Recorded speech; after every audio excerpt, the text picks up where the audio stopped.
We have 4 stigmas about being in the lifestyle and a bonus one, and you got to wait and see what that one's all about. It's pretty cool.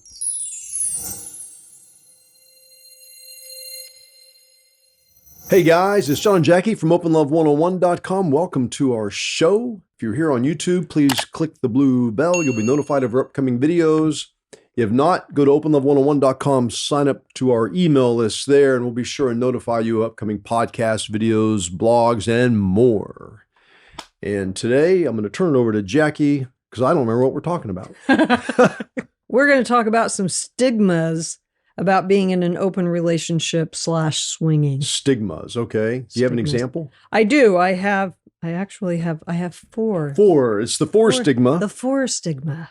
Yes. This is really good. This is like, what do they call it? Clickbait when you have something like that? Like the 4 stigmas of blah, blah, blah. Yes. The 4 reasons you should do this. Yes. Well, the first one is STDs.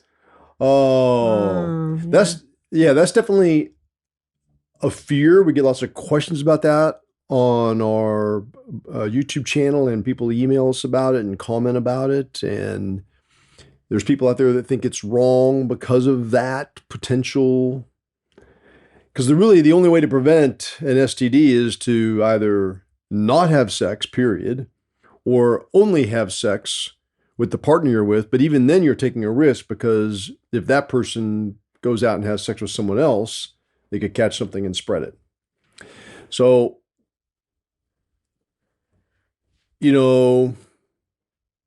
it's one of those things where if people email and say this is what their biggest concern, we're really, really concerned about this, my recommendation is then, don't do it, because it can spoil the fun. I mean, there's things you can do to prevent from getting most things. But you can't protect yourself from everything. And, there's herpes too, for instance, and even with, wearing condoms and such, you can still transmit that. So, if it's that's the number one thing, maybe you can find other things to do as well, without having to do any kind of sexual intercourse. But it definitely is a stigma. For me, like going to the clubs or an event, kind of along these lines, because it's disease, I worry about catching the flu or something. And because that's put me out worse than anything, is when everyone's, trying to, say hi, they want to kiss you on the lips. And these days I really try and avoid that, because I really don't want to get sick in that way too. So just sick in general, when you're around a lot of people, can really make people wary of doing something. Yeah. Well, and I think we've done such a disservice by villainizing certain medical issues or conditions. And it really, if you really stop and think about, like, why are the ones that have to do with sex the ones that are villainized? Like, yeah, why ain't it the flu? right. Or chickenpox. No one has ever emailed us and said, we're really concerned about catching the flu or chickenpox. And the thing is people in open relationships or in the swinging world, we don't corner the market in STDs. No, that's true. And matter of fact, you're going to find that because people have chosen to be in an open relationship, or they are, engaging with others, they're proactive in that, so there's more of a likelihood of those people being tested to be as healthy as they can be, as opposed to if a couple, if somebody within the couple cheats, or, if you're just single and you've been going out with a lot of people. It's, it's just, I think, one of the big things that I would really like to see change in our world is the stigma that we have towards certain illnesses that we like to associate with sex. And I know why we do it.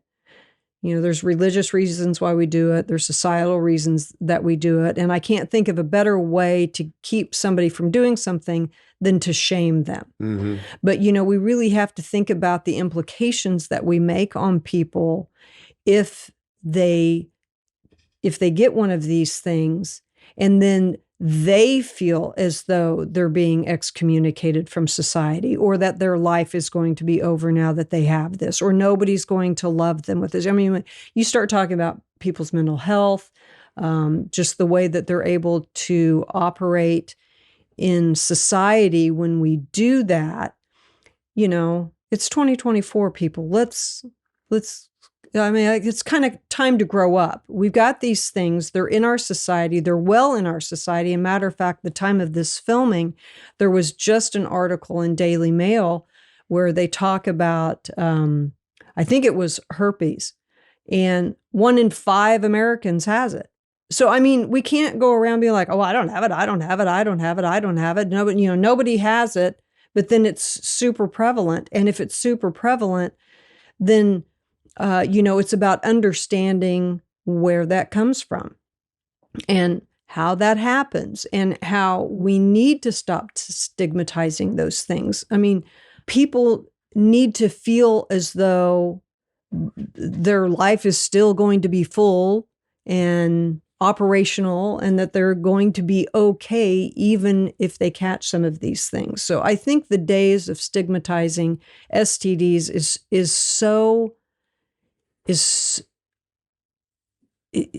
it just seems like it should be so over, because it doesn't help anybody. It doesn't help anybody, because if somebody feels as though they're going to be ostracized for admitting it, who's going to admit it? Exactly. And so then who's going to get treatment?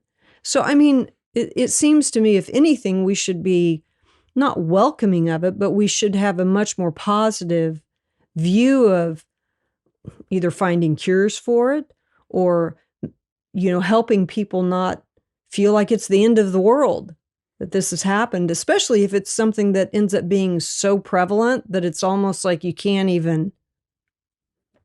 Well, and even besides that one, some other of the STDs can be easily fixed with just penicillin. Right. You get well much quicker than you would if you did catch the flu or a cold or something like that. Right. On the other side of the coin, it's important to take responsibility for yourself. And if you do have something, including the flu or some other contagious disease that's not sexually related, take care of it. Don't go to a swingers club or a Right. swingers event, Right. or if you're on a ship, stay in your room. Right. I do think one thing that came from the COVID thing is Pandemic. is that I think today people have more awareness of that and aren't going to, maybe they'll stay home with the flu. And I think the workplace, the people that run the office are going to say, yes, please stay home if you have the flu. Right. Rather than let those things come in and spread throughout the office and wherever. And I think the same thing should hold true, with in clubs. If you have something, or if you're unsure, get tested. Getting tested for those things is really important, I think, when you're promiscuous. And be honest. Be open and honest. And because here's the other thing, and this is just kind of like an inside thing to people that are in the lifestyle. The people that are in the lifestyle, and they're open and honest about what they have or treatments that they're going through, you're going to find other people within the lifestyle that'll say, I also have this same thing, or so they'll seek each other out, and then they'll, they can have a partnership or a community within the community. For support. But I think it's time that we start getting away from that kind of talk. The shame. It does. Yeah, the shame of it. It's not helping anybody, especially when we're talking about people's health. Let's get real here. The other stigma is cheating. Yeah, we have a couple episodes that deal with that directly. Many people's minds, being in an open relationship is really cheating, is what they'll tell you. It's just cheating. It's just cheating. Well, it's not cheating. It's two people that are consenting to do certain things together or separately. And when it comes to having sex with other people, that's what it is. We've talked many, many times about how you and I love it when each other does that thing. So it enhances our relationship. And I think cheating does not enhance a relationship. It's lying to your partner, being dishonest.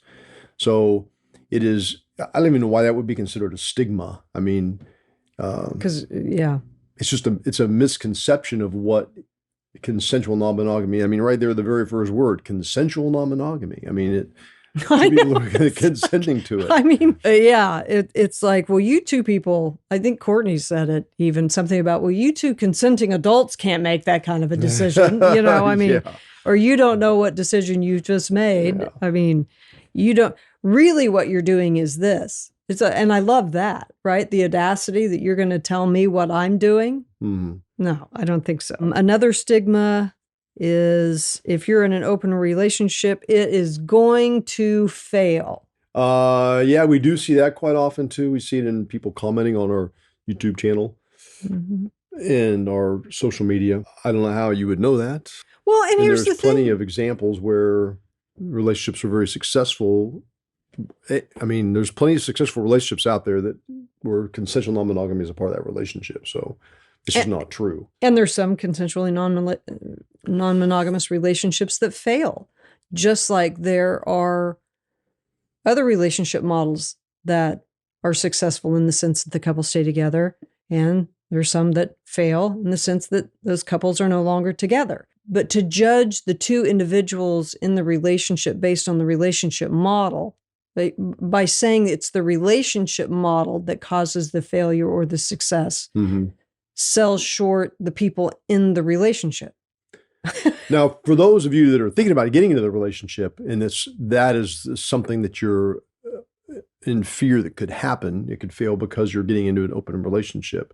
I mean, if you're not already, if you don't have a solid foundation in your relationship, the odds are that relationship is going to fail, regardless if you get into consensual non-monogamy or not.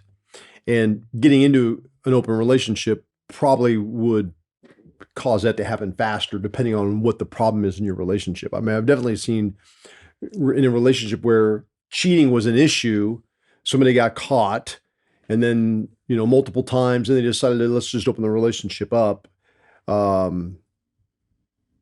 They're already fighting about that and other things. The relationship's on the downward trend anyway. Yeah. So I don't think you can really count that. But if you have a strong relationship, that would not be a fear I would have. If you guys are completely open, honest with each other going into it and have a good foundation, I think it has just as much of a chance of success as any other relationship would. So, yeah. I don't know why you would.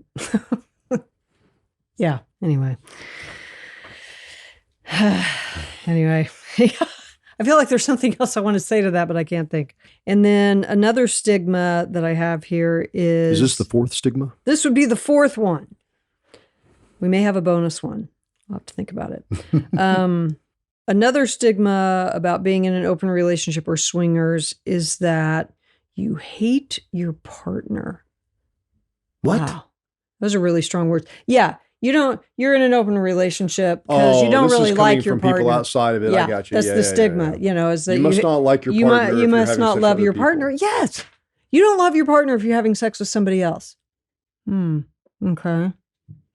Well, I mean, then why am I still with my partner? It's not true. Yeah. So, I mean, that's an easy one. Yeah. It's just, listen, if you think that, you're wrong, because I love her and she loves me.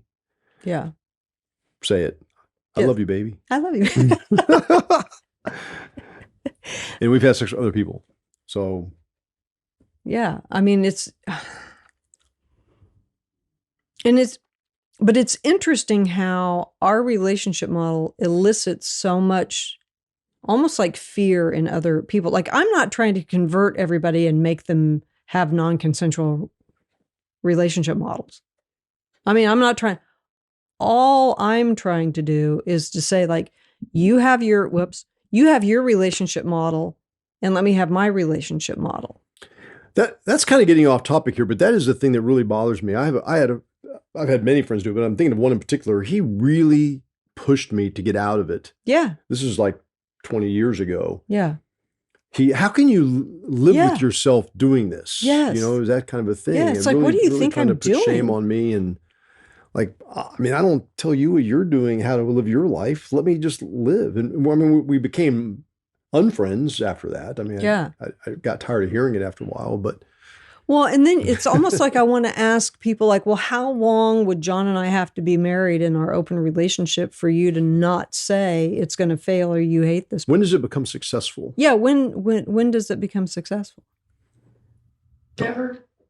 Never? Yeah, never. No. I really think that that's what they think. Like it never, like we can't admit that what you're doing works for you. It definitely works for us. It definitely works for That's us. it. Is there a bonus? I don't know. Is there a bonus? Can you think of a stigma? Can anybody else think of a stigma that they have against people that are in open relationships? I can, but it's a hot topic. So I've seen it a lot you brought up comments. You cannot be in this lifestyle and religious. Is that a stigma? That kind of Yeah, because a lot of our comments are that you're sinning all the Oh, time. yeah, and you're yeah. anti-religion because of any faith. Oh yeah, Well, no. yeah, no, I don't no. want to get too much into that. That could be an entire video in of itself, discussion, But that's- on its own. But the that's thing not true is, either. we know many people in our lifestyle that are religious. Come to the There club are- on Saturday. They go to church on Sunday. There are tens of thousands of forms of Christianity, and they make some rules to bend around and do certain things, or be certain ways, or eat certain foods, or do whatever it is. And you can find a way that conforms to your religion and be able to do this. And the thing is, I don't know, as far as I know from Catholicism, it would be sinful to cheat. But once again, we're not cheating. Right. So I don't think it says anything in there about If everybody's consensual okay with it. non-monogamy. I don't know, maybe I'm wrong, but but I think it's outside the realm. And anyway, we're in the 21st century, and as the human race goes, we're still learning, new things all the time. And this is just the way we live today. This works for some people, and some people it doesn't. So mind your business. And thanks for joining us today. And if you're interested in hearing more about this and other topics, sign up to our email list at openlove101.com, or hit the blue bell here on the YouTube channel, and we'll notify you of videos we have coming up. If you want to be condescending or controlling or judgmental, I mean, okay, but we love what we do. Thanks for being here. see ya.